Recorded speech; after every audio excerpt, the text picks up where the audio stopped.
A graça e a paz, queridos, podem se assentar. Que alegria estar com vocês aqui nessa noite. Como já foi dito, eu sou o pastor Homero, eu sou casado com a Débora e eu tenho o filho Atos e a Eide. A minha esposa está grávida, daqui a 3 semanas a gente vai ver chegar aí o Thomas, o nosso filhinho que a gente já ama muito.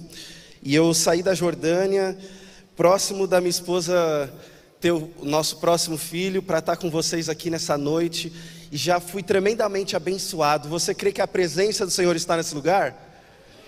Glória a Deus, que coisa maravilhosa. O Espírito do Senhor já começou a falar em todos os momentos desse culto, e eu quero pedir que você mantenha o seu coração aberto para o que Ele tem para você agora. Eu sou diretor da Mais no Oriente Médio. A Mais é a missão em apoio à Igreja Sofredora. Nós estamos com um stand lá embaixo, inclusive com materiais da nossa organização. Aqui temos a nossa equipe, a nossa base fica em Colombo, próximo daqui de Curitiba. O pastor Maia, que é o presidente da Mais, ele está por aí em algum lugar, eu não consigo ver onde ele está, mas você pode passar no nosso stand lá embaixo para adquirir alguns dos materiais que a gente tem, os livros da organização, para você conhecer um pouquinho mais da realidade da igreja sofredora. Existem hoje milhões de cristãos espalhados em todos os cantos do mundo, sofrendo por causa da mesma fé que eu e você nessa noite exercemos com total liberdade. Então você vai encontrar vários materiais lá para entender, será que precisamos da perseguição? Será que a perseguição precisa chegar no Brasil para que a igreja passe por um avivamento? Você pode encontrar mais materiais do Mário Freitas, que é o fundador da organização hoje nos Estados Unidos, dirigindo a base lá. Então tem vários livros do Mário, Missões ao Seu Alcance, o Revolução do Amor, Eu Tenho um Chamado. Dá uma passadinha no stand para você conhecer um pouquinho da nossa organização e o que Deus tem feito em vários lugares do mundo através dos missionários da Mais. Eu fui enviado pela Mais Brasil e cheguei à Jordânia como pastor. Eu sou pastor da Igreja Brasil para Cristo aqui no Brasil, mas fui recebido pela Convenção Batista Jordaniana como pastor, porque no final das contas no reino de Deus não tem placa, certo? Então lá fui recebido e sou pastor batista na Jordânia, e estamos também plantando uma igreja no Iraque, e você vai ter a oportunidade de ouvir um pouquinho nesse fim de semana o que Deus está fazendo lá no Oriente Médio. Então eu desafio você a estar nos cultos de domingo, para você ouvir um pouquinho mais de tudo que o Senhor está fazendo através do nosso ministério lá. Eu só quero falar de um material que a gente trouxe, e aí eu vou para vocês verem um vídeo, a gente vai ouvir a palavra. A gente tem um projeto com mulheres refugiadas. Elas vieram da Síria, do Iraque, perderam tudo por causa de sua fé, estão refugiadas na Jordânia. Elas desenvolvem peças muito bonitas como essa, de artesanato local. A minha esposa, junto com a nossa equipe, dirige o trabalho lá hoje com as mulheres, e tem marca-páginas, tem bolsas para produtos de maquiagem, tem o camelinho, que é o carro-chefe das mulheres. Então, se você adquirir qualquer um dos produtos do nosso projeto de mulheres, o Gera Mais, você vai encontrar essas peças lá embaixo no stand. Você vai abençoar essas mulheres refugiadas. 100% dos recursos dessas peças vão para essas famílias de refugiados. Para aqueles que estão assistindo pela Rede Super, que estão acompanhando pela transmissão, vocês podem acessar no site da Mais e também adquirirem esses produtos pela loja virtual lá do nosso site. Nós vamos assistir um vídeo da nossa semana missionária. Todos os anos, no mês de abril, nós desafiamos voluntários do mundo todo. Esse ano agora, de 2018, a gente recebeu 80 voluntários de 17 países diferentes para uma semana de atividades com os refugiados. A gente recebe voluntários o ano todo para participarem dos nossos 12 projetos, que vocês vão poder acompanhar agora no vídeo. E eu quero convidar você aqui da PIB de Curitiba para ser o próximo a participar da nossa semana missionária e estar com a gente lá no ministério. A gente já recebeu alguns voluntários aqui da PIB e eu espero que você possa ser o próximo. Então vamos ver o vídeo para vocês entenderem um pouquinho do nosso ministério lá na Jordânia.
hard to miss, everything can change when you make it.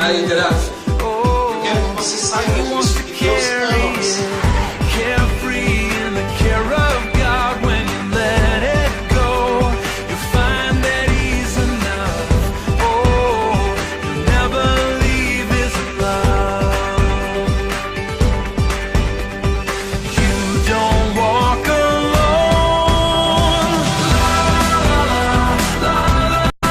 If He can hold the world, He can hold this moment. Now to feel no power escapes His notice. Oh, even the sparrow knows He holds tomorrow. There's not a single star that's out of place. There's nothing broken He can't remake. If you long for hope when you're afraid, oh, look at the sparrow. Look at the sparrow.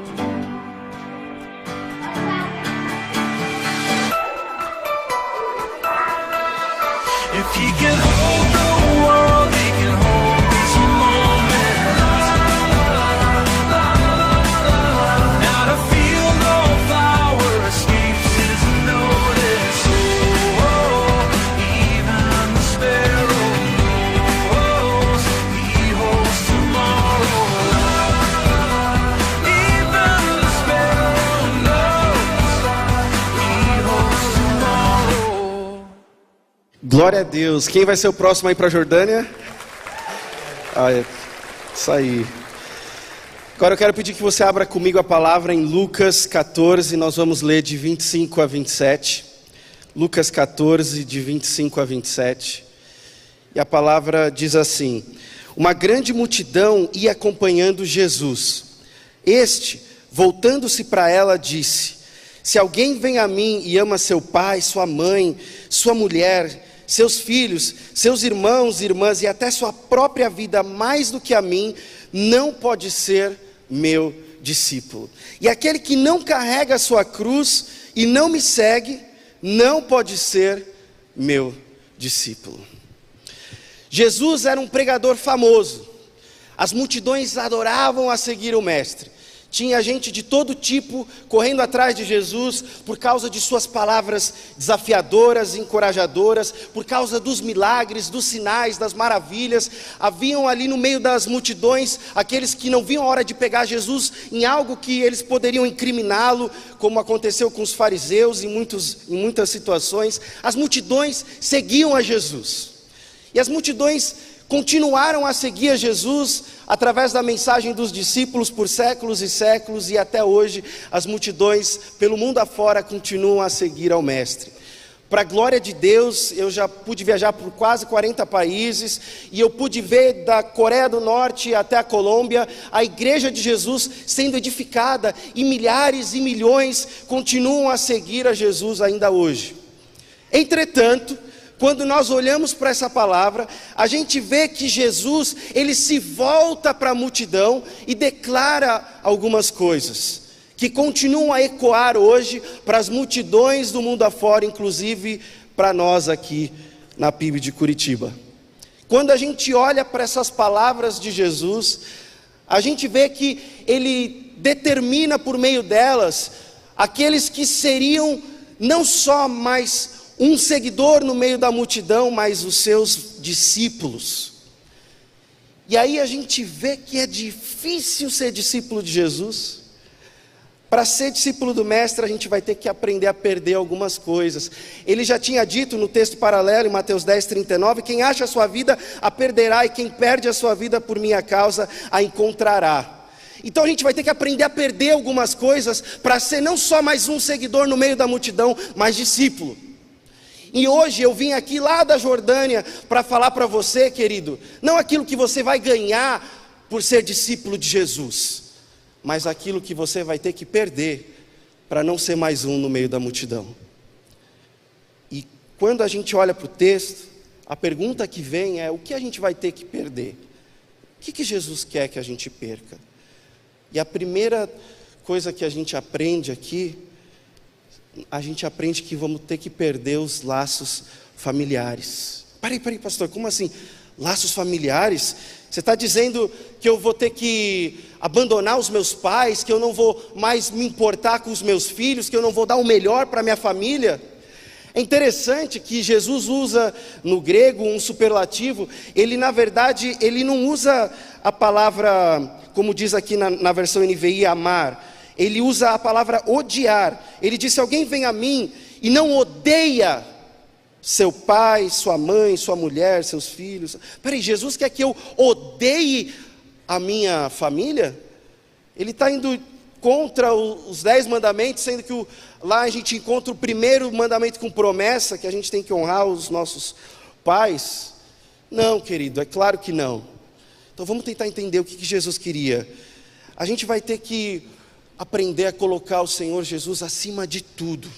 Quando ele disse que a gente tinha que perder esses laços familiares, ele queria nos ensinar que nós não podemos colocar a nossa família acima de Jesus. Nós não podemos amar mais aos nossos filhos, a nossa esposa, a nossa família, mais do que a gente ama a Jesus. Ele disse em Mateus 10:37, quem ama o seu pai ou sua mãe mais do que a mim, não é digno de mim. Quem ama seu filho ou sua filha mais do que a mim, não é digno de mim. E a ênfase aqui está na expressão mais do que. Então é claro que você vai amar a sua família, mas você não pode amar mais a sua família do que você ama a Jesus. Isso às vezes vai significar você fazer alguns sacrifícios. Quando Deus deu a convicção para mim e para minha esposa de nós nos mudarmos para o Oriente Médio, o Estado Islâmico estava devastando toda a região.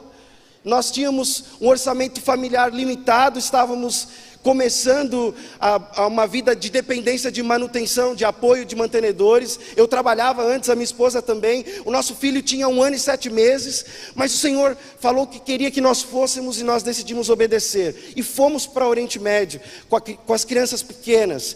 O meu filho chegou lá e começou a crescer nesse contexto longe da família. Quantas vezes eu conversando com a minha mãe, ela desesperada para falar com o meu filho Atos, e o Atos, ele é todo agitado. A gente costuma dizer que lá na igreja ele é pior que o Estado Islâmico, ele põe tudo abaixo, e ele não quer ficar na frente da televisão, do computador, do celular para falar no Skype.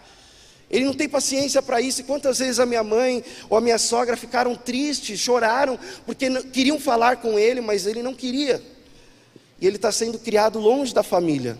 Mas a gente não pode colocar a nossa família acima do Senhor. Nós temos que colocá-lo em primeiro lugar. E eu quero contar um testemunho de uma das minhas discípulas. Coloca a imagem dela, por favor. É uma jovem, como muitos de nós aqui.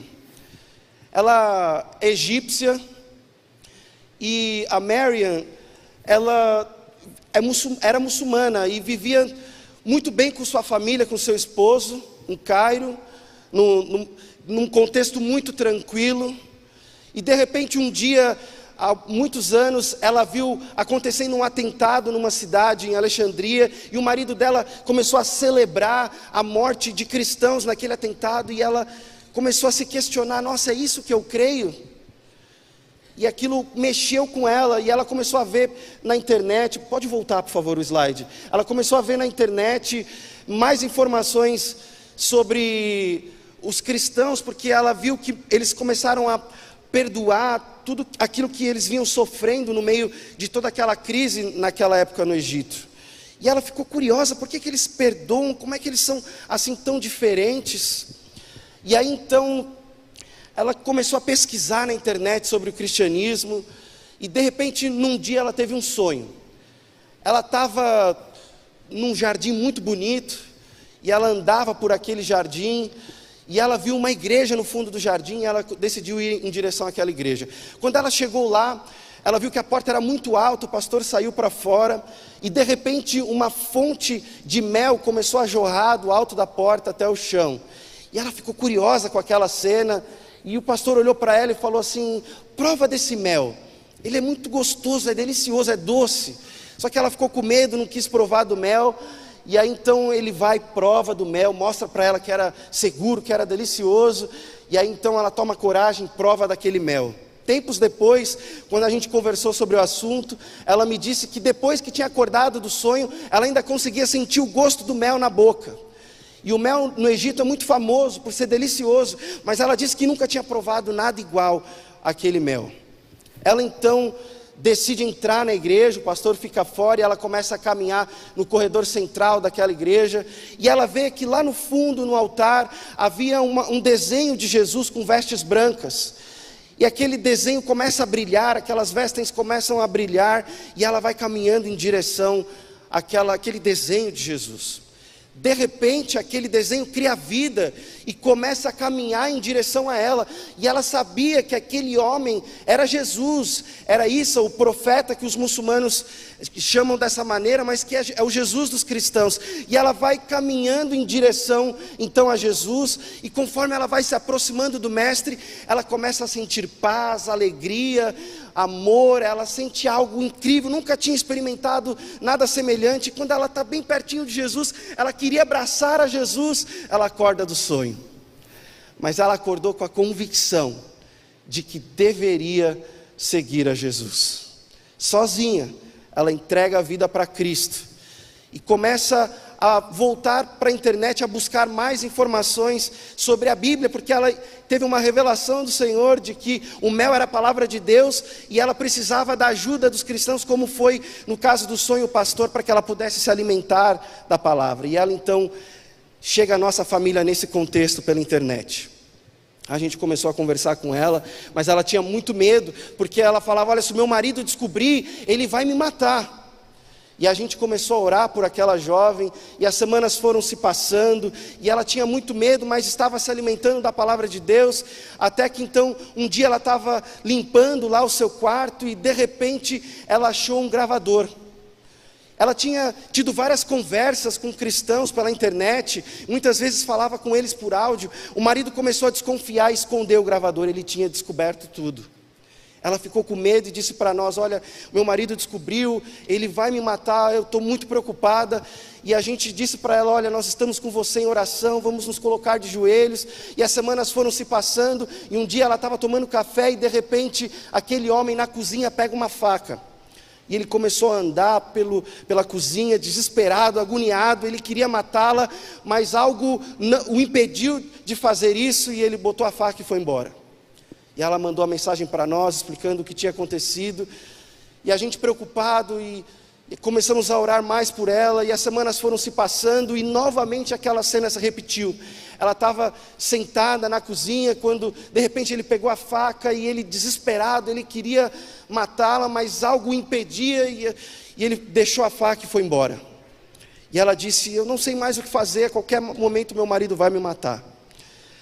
Só que a gente não tinha uma resposta fácil para ela, porque no mundo muçulmano, uma mulher jamais poderia sair do país sem talvez a autorização do marido, ainda mais no caso dela, porque tem algo que eu não contei para você: ela tinha um filho, uma criança pequena. Isso significaria que se ela fosse fugir, então, ela não poderia levar o filho, porque jamais o marido ia permitir isso. Então nós não tínhamos uma resposta fácil, e falamos para ela: olha, se você decidir ficar, a gente vai ficar de joelhos, se você decidir fugir, a gente vai te apoiar no que a gente puder. E as semanas foram se passando, e ela com medo de acontecer alguma coisa. E aí então um dia ela estava em casa, e de repente recebeu lá uma ligação. A prefeitura ia fazer uma demolição de um prédio próximo à casa dela, e então eles pediram que todos os moradores ali da região saíssem de suas casas. O marido então da Marion olha para ela e fala assim: olha, arruma as nossas coisas, põe o nosso filhinho para ir para a escolinha, no ônibus que vai vir buscá-lo, e eu vou trabalhar e me encontro com você na casa dos seus pais mais tarde. Naquele momento o Espírito Santo falou ao coração dela de que aquele era o dia da decisão. Se ela quisesse ficar com Jesus, se ela quisesse sobreviver àquela situação difícil em que ela estava, ela teria que tomar uma decisão naquele dia.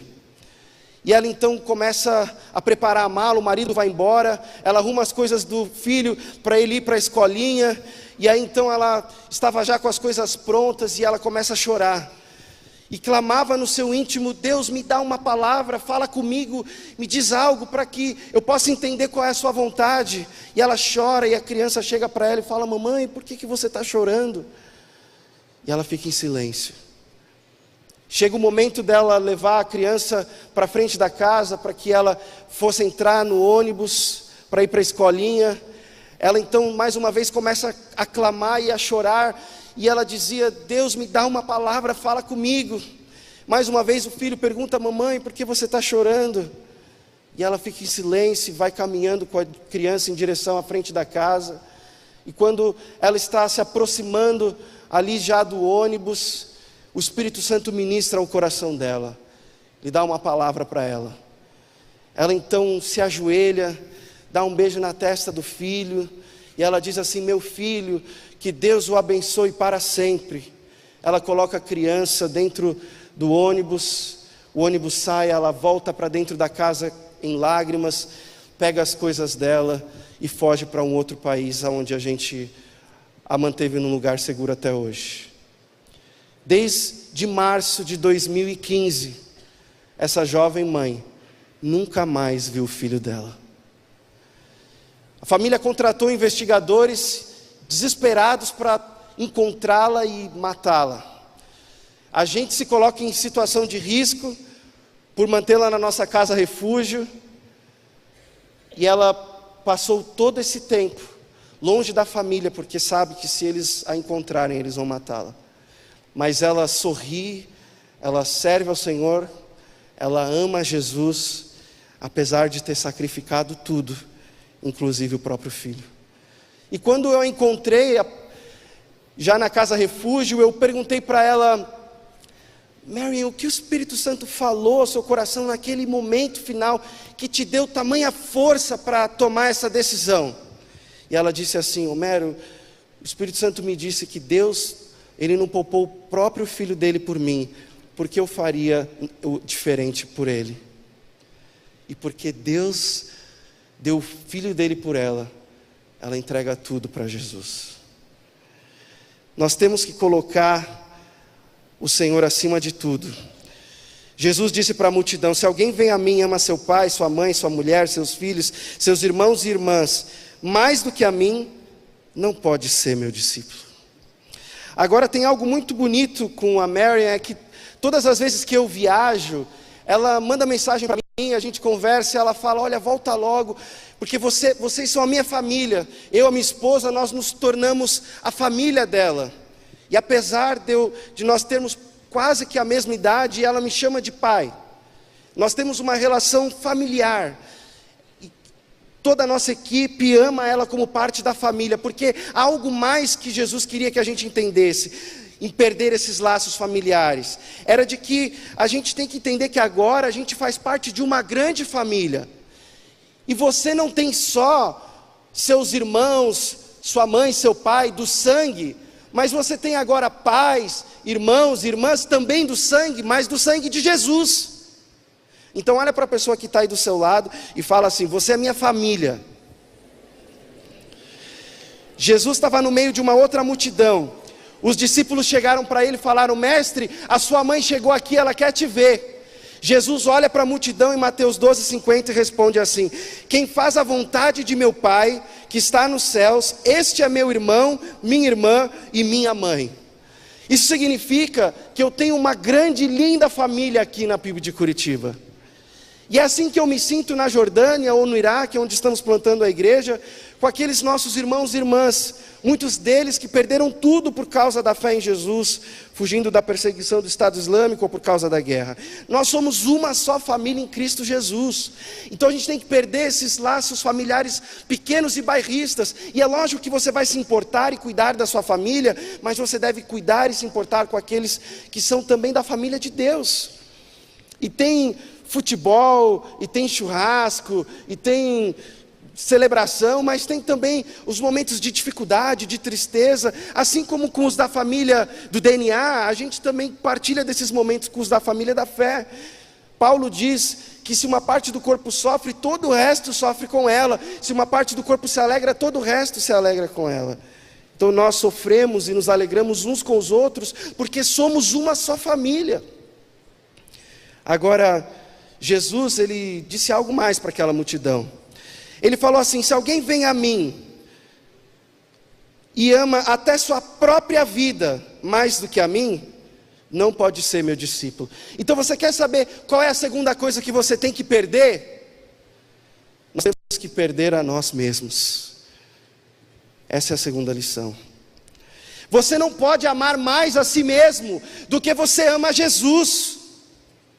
Você não pode colocar-se no centro, quando somente Ele pode habitar esse lugar.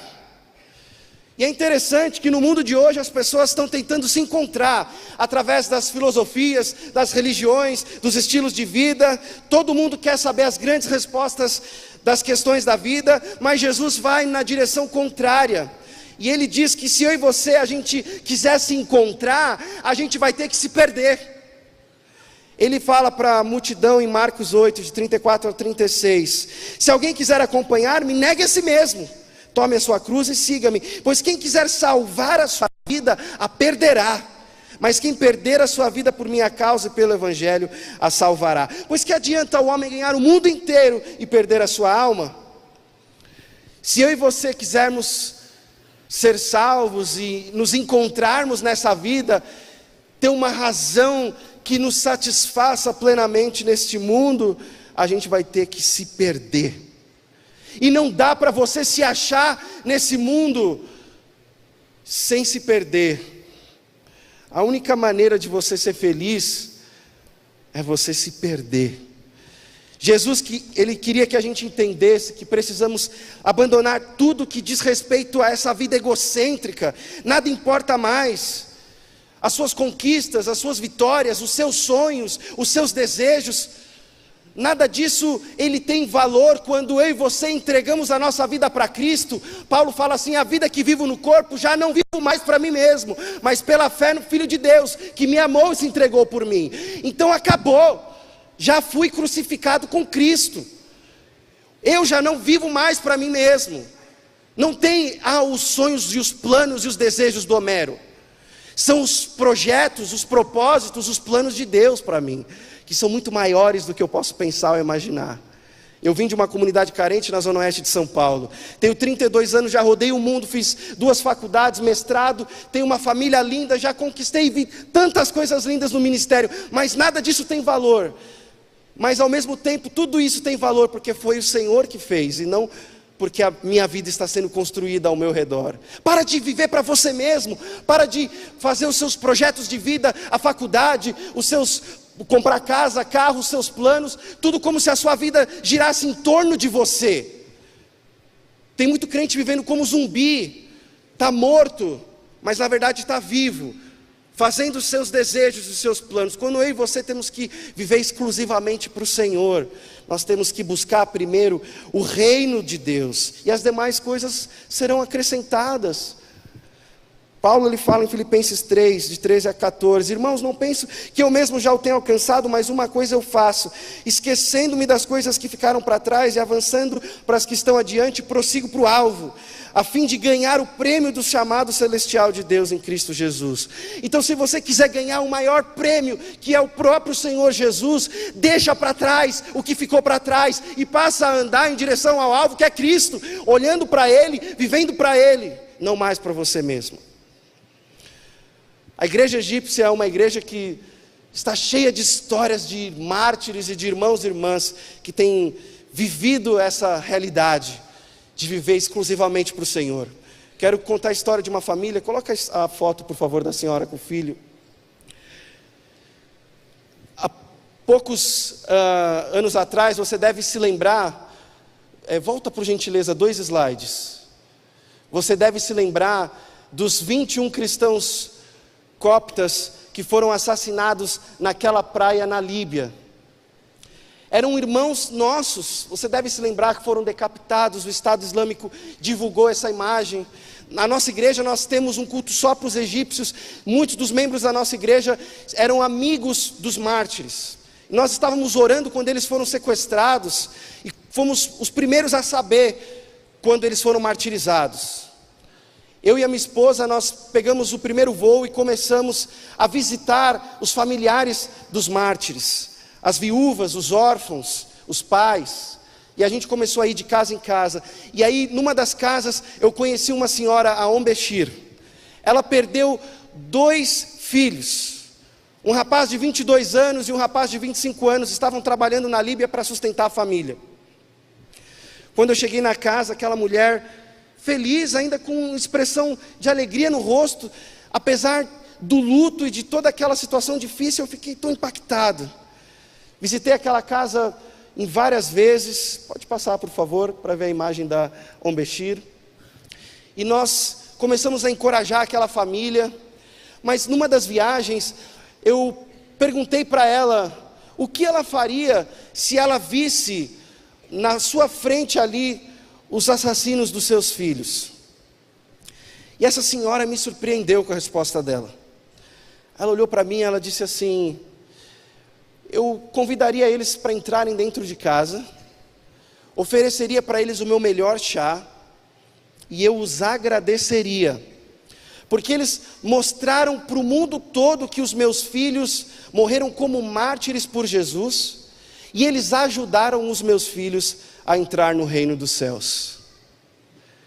Essa é a resposta dessa mãe, que entendia que até a sua família não lhe pertencia, mas pertencia ao Senhor. Quem disse que os seus filhos pertencem a você? A gente chamou o nosso filho de Atos, o primeiro filho, porque Atos significa destemido.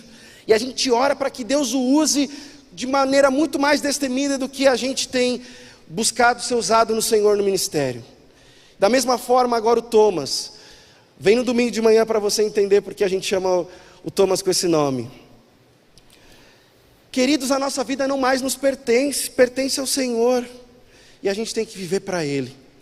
Mas Jesus, Ele olha para a multidão e Ele declara ainda algumas últimas palavras. Ele fala assim, lá no verso 27, e aquele que não carrega a sua cruz e não me segue, não pode ser meu discípulo. Então você quer saber a última coisa que você vai ter que aprender a perder? É a liberdade de crer. Como assim? A gente tem que entender o que significa a cruz. Eu acho que a gente acabou banalizando o sentido da cruz. Sim, cruz representa sofrimento. E Jesus, Ele foi tão enfático de que a gente tinha que carregar a cruz, que Ele diz em Mateus 10:38, quem não toma a sua cruz e não me segue, não é digno de mim. Então se eu e você quisermos ser dignos de Jesus, a gente vai ter que aprender a perder a liberdade de crer, e isso significa carregar a cruz. Carregar a cruz não é qualquer tipo de sofrimento. Tem muita gente que associa, eu estou passando por uma situação difícil, um divórcio, a crise econômica e política no Brasil, eu perdi o meu emprego, a minha empresa faliu, eu estou passando por uma situação assim difícil, ou de enfermidade, eu estou carregando a minha cruz. Carregar a cruz não tem nada a ver com os sofrimentos do dia a dia, os sofrimentos da vida. Jesus disse que no mundo teríamos aflições. Em João 16:33, em Mateus 5:45, ele fala que Deus faz chover sobre justos e injustos. Por causa do pecado do homem, a humanidade vai sofrer.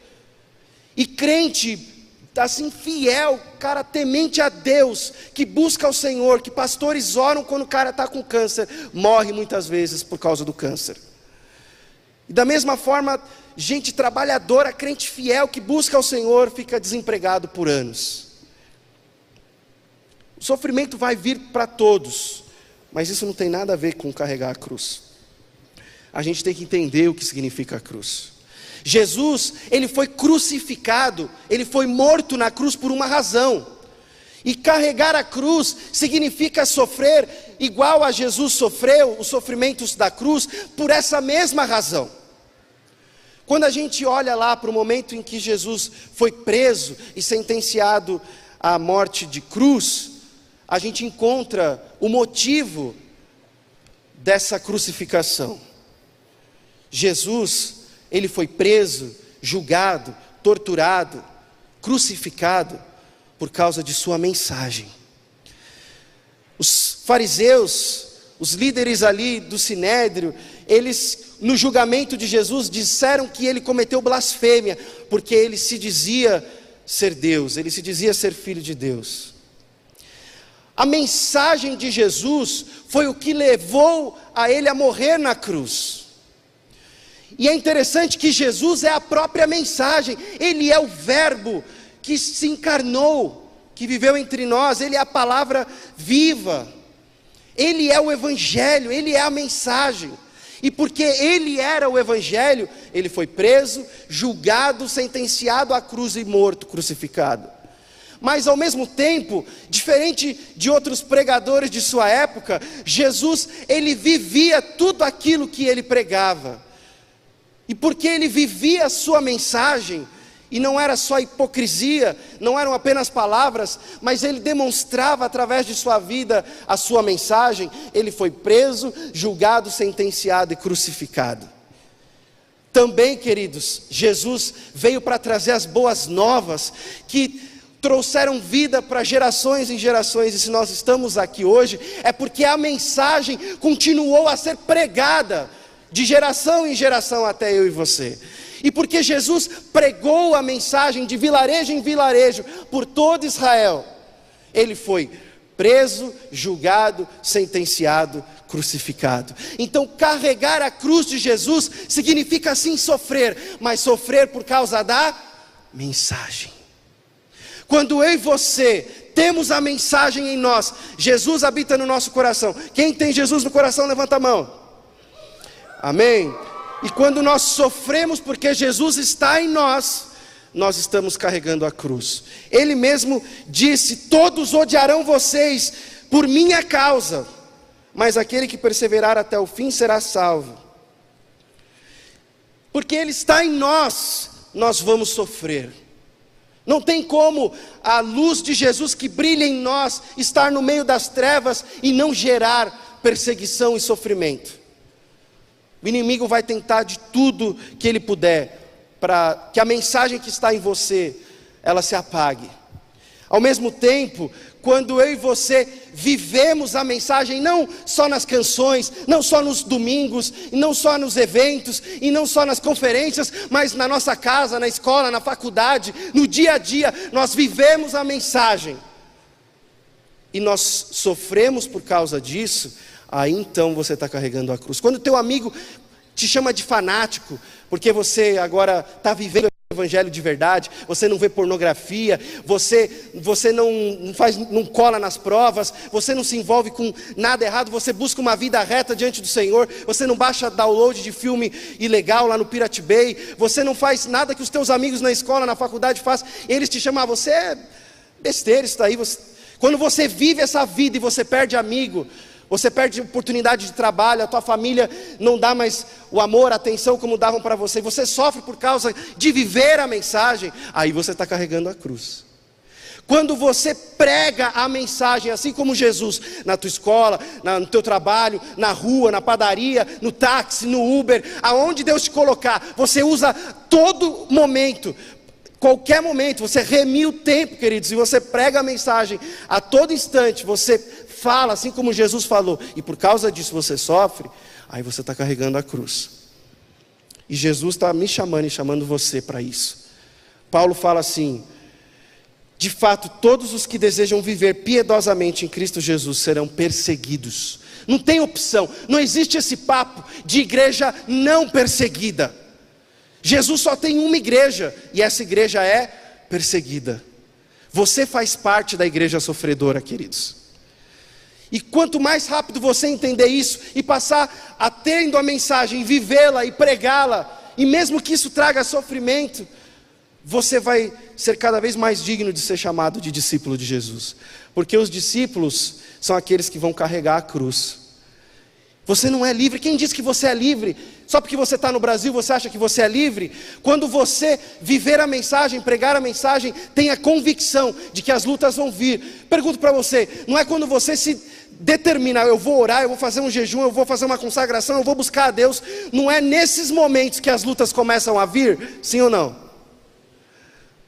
Queridos, quando eu e você passarmos, tendo a mensagem, vivê-la e pregá-la, esteja certo de que o sofrimento e a perseguição virá. É lógico que os níveis são diferentes. No meu contexto no Oriente Médio é muito diferente do seu, mas no fundo eu e você fazemos parte da mesma igreja, que é a igreja perseguida. Você não é diferente da Marian ou de qualquer outra pessoa no nosso contexto. E eu e você temos que aprender então hoje a perder algumas coisas. Queria chamar